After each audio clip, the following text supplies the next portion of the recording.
গত রোজার ঈদে প্রেক্ষাগৃহে মুক্তি পেয়েছিল ৮টি সিনেমা। এবার মুক্তি তালিকায় থাকা সিনেমার সংখ্যা প্রায় দ্বিগুণ। যদিও দেশে এখন চলমান হলের সংখ্যা মাত্র 150-র মতো। কেমন আছো তোমরা? তবে আমাদের বাংলাদেশের মুভি ইন্ডাস্ট্রিকে বাংলা মুভি ইন্ডাস্ট্রি বা টলিউড না বললে Eid special movie supplier industry বললে মেবি ভালো হয়। কেননা ভাই তোমরাই দেখো, এবারে এক ঈদকে কেন্দ্র করে অলরেডি 13টা মুভি রিলিজ দেওয়ার ঘোষণা চলে আসছে। এই এক ইন্ডাস্ট্রি থেকে এক ঈদে 13টা মুভি, যার ভিতরে কিছু মুভির ট্রেলার অলরেডি রিলিজ দেওয়া হয়ে গেছে আর দুই একটার এখনো বাকি আছে।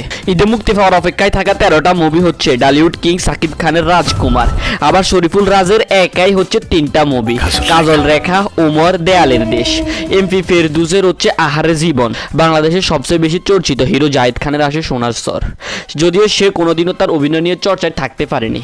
বাই দ্য ওয়ে, জাহিদ খানের এই সোনার সর মুভিটা নিয়ে আমার পুরো একটা ভিডিও বানানো আছে, যারা এখনো দেখো নাই তারা চাইলে গিয়ে দেখে আসতে পারো। ভাই সর্দি নিচে তো আজকে 2-3 দিন হয়েছে, তাই কথা ঠিক মতো আসতেছে না, একটু কম্প্রোমাইজ করে নাও প্লিজ। এবার জাজ মাল্টিমিডিয়ার ব্যানারে মুক্তি পাবে 2টা মুভি, ফটু ও মনাজিন 2, আর বাকিগুলো হচ্ছে যথাক্রমে নদীর জলে শাপলা বাসে, এশা মার্ডার, মেঘনা কন্যা, dead body.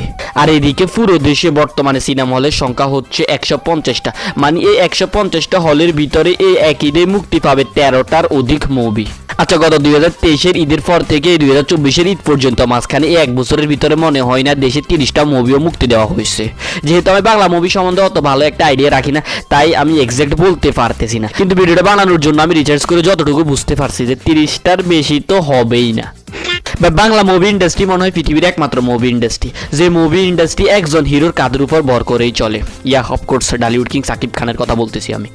Okay, now let's talk about Shakib Khan. যেহেতু আজকে বাংলা মুভি নিয়ে কথা বলতে বসছি, সেহেতু সাকিব খানকে নিয়ে কথা না বললে তো আর হয় না। সাকিব খান আজ পর্যন্ত প্রায় 2 দশকের বেশি সময় ধরে উনি বাংলা মুভি ইন্ডাস্ট্রিকে সার্ভিস দিয়ে যাচ্ছে।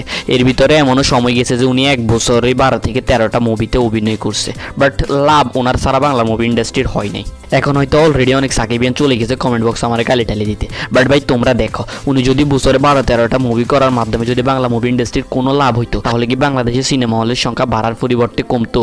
এখন আবার এমন না যে কোনো লাভই হয়নি, না লাভ হয়েছে, ওনার অনেক ফ্যান ফলোয়ার বাড়ছে, বাট ভাই ওনার ফ্যান ফলোয়ারের ভিতরে মনে হয় না 10%ও আছে রুচিশীল শিক্ষিত।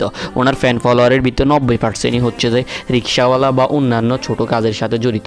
এখন আবার অনেকে আমারে বলবে তারা রিক্সাওয়ালা দেখে কি তারা মানুষ না, তাদের কি মুভি দেখার অধিকার নাই? না ভাই, তাদের মুভি দেখার অধিকার আছে, তারা মানুষও, বাট রুচির প্রশ্ন আসলে তারা তো একজন শিক্ষিত মানুষের চাইতে রুচির দিকে আজ থেকে আরো 20 বছর পিছনে। That's mean Shakib Khan Bangla movie ইন্ডাস্ট্রিকে এই 2024 থেকে আরো 20 বছর পিছনে দূরে রাখছে।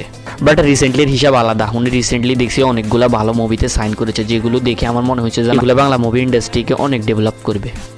তো ভাই আজকে আমি বাংলা মুভি ইন্ডাস্ট্রি নিয়ে কিছু বলতেছি না, কজ আমি যেহেতু বাংলা মুভি সম্বন্ধে অত ভালো একটা আইডিয়া রাখি না, সেহেতু আমার মনে হয় না আমার আর বাংলা মুভি ইন্ডাস্ট্রি বা বাংলা মুভি সম্বন্ধে তেমন কিছু বলা উচিত হবে। So bye bye.